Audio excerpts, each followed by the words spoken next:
Hi, welcome to Chapter 3. Goldie is discovering more and more beautiful new things, but she's really discovering she also misses her brother Red. Let's see what happens in Chapter 3. Early in the morning, as I hop past the berry patch, my humans are already there picking the red treasures. It is a beautiful morning with clear skies.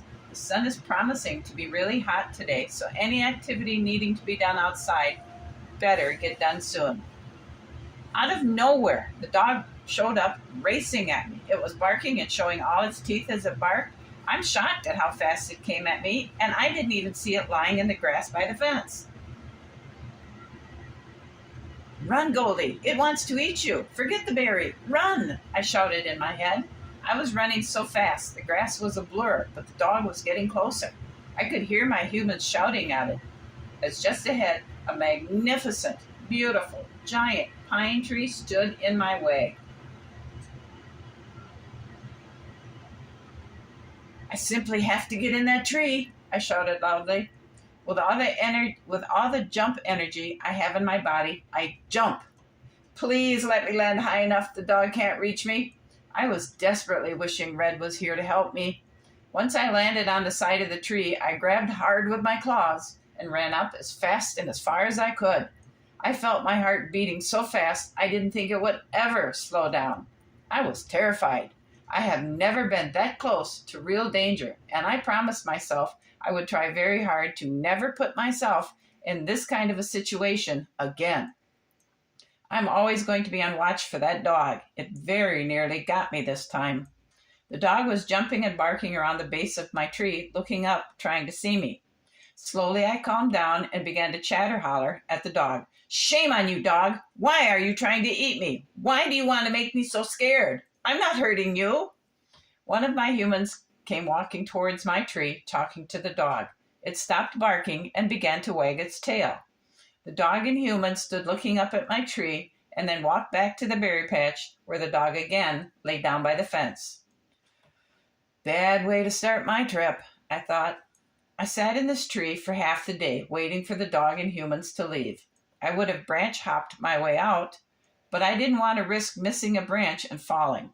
That would not be good. With the sun warm and me safely on a fat branch, I grew tired. I shut my eyes relaxing, and when I opened them later, the dog and the humans were gone. The patch was empty with the surrounding area quiet. Stretching and yawning, I sat up trying to think of the last time I had eaten. According to my stomach, it was quite a long time ago.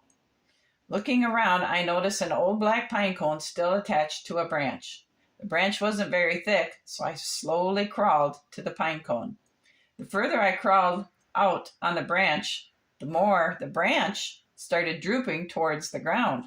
I was now hanging on by my hind legs with my head and pine cone pointed straight down to the ground, so I had a good view of it directly under me. This is not working, I thought. Forget it.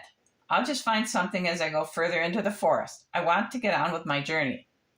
I kept going, jumping from branch to branch, tree to tree. When I got tired, I stopped, looked around, rested, and listened. It was when I was sitting quiet, I heard a squirrel chatter. It sounded really close. Turning my head, I saw it several trees away. It was a gray looking right at me. My heart started racing and my paws began to shake. I clearly remember the last time I met a gray squirrel. The gray and I stood looking at each other. Not knowing what to do, I waved and tried to smile. My lips stuck to my teeth, and I think it became more of a weak, snarl-looking expression. The gray came towards me, and when it landed in the same tree as I was in, I began to panic. Please, Mr. Squirrel, my name is Goldie, and I do not plan on staying. I ask you to allow me to pass through your territory so I can continue my search for my brother. If I can find him, I plan on convincing him to come back with me to the farm beyond this forest. Please, may I please pass through? I was so scared I was almost crying.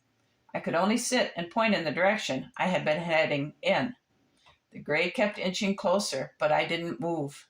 Mainly because I knew if I needed to run, I could never outrun him, so it was better to stay still. Do you plan on staying near here? He asked me. No, I will leave to find my brother. I do not want to stay. Please, please let me go. I was so scared. The big gray sat and looked at me. He flipped his tail while turning his head to look in the direction I was pointing. Yes, you may pass. This brings back bad thoughts of something my brothers and I did in my memory. I promised myself if I ever needed to stop and listen to someone explain, I would. I do not want what happened that day to be repeated. I listened to the gray and became curious to what he was remembering. What happened? Will you tell me? I asked quietly. My brothers and I fought with a family of pine squirrels. It ended with the death of these squirrels, leaving 2 young ones. They disappeared. I promised I would never be involved in anything like that again. I'm not sure what we were even fighting about. My brothers led the attack and told me to help them fight. Those little squirrels were so frightened, but they were very brave. The gray was looking far back in his mind at this memory. That was my family, I replied quietly. He sat and looked at me. Go, search for your brother. I hope you find him. You will not be bothered. The gray turned his head to allow me to pass by.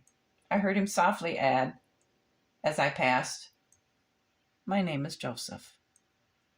I thought about Joseph as I journeyed on. Meeting any of the grays involved in Mama, Rusty, and Scooter's death was something I never thought about. It was a memory from long ago. I was sorry he was still bothered by the part he had had in it, and I felt sorry for him. I wished I had told him this before I left. I became more aware the air is becoming darker.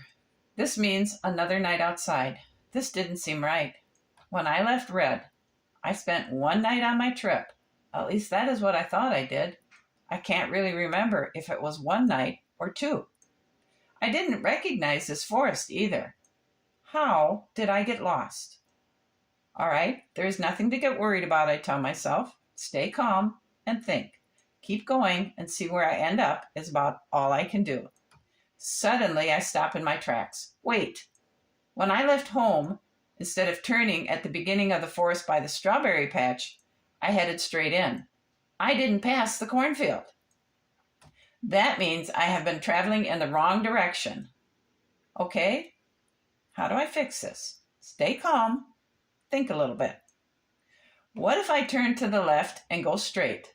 I should eventually come to the route I traveled when I journeyed the first time. So I change my direction and start out again. The sun is almost completely down, so I'm going to have to stop. Going any further could mean disaster for myself. Oh well, another night on a tree branch. It isn't the first time, plus I'm beginning to get the sleep in the open thing figured out.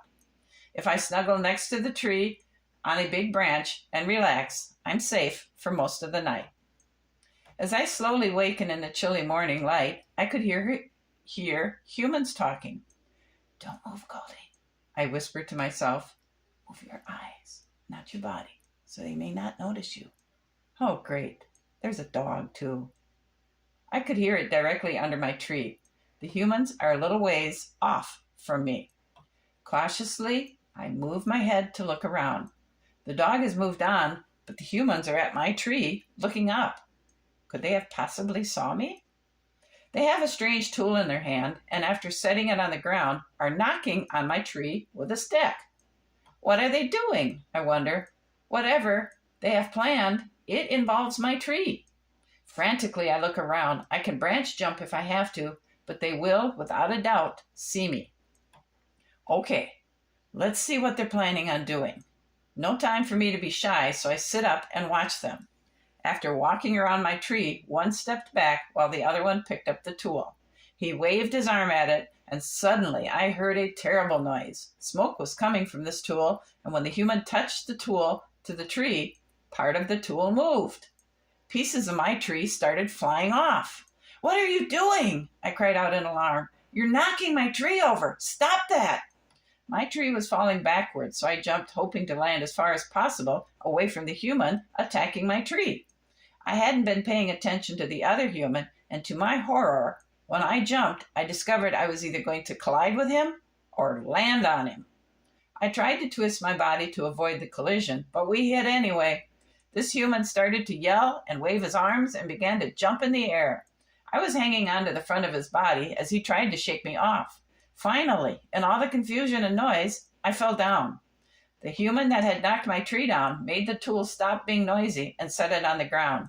He looked at his friend, then bent over, put his hands on his knees, and started to make the laugh noise.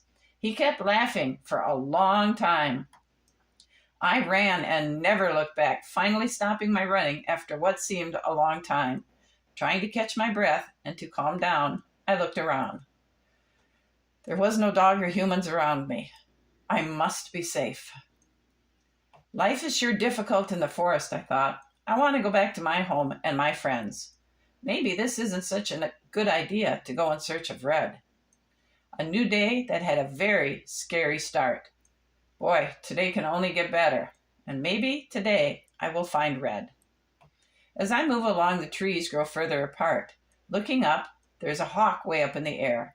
It is alarmingly close to something out in the grass just beyond the tree edge.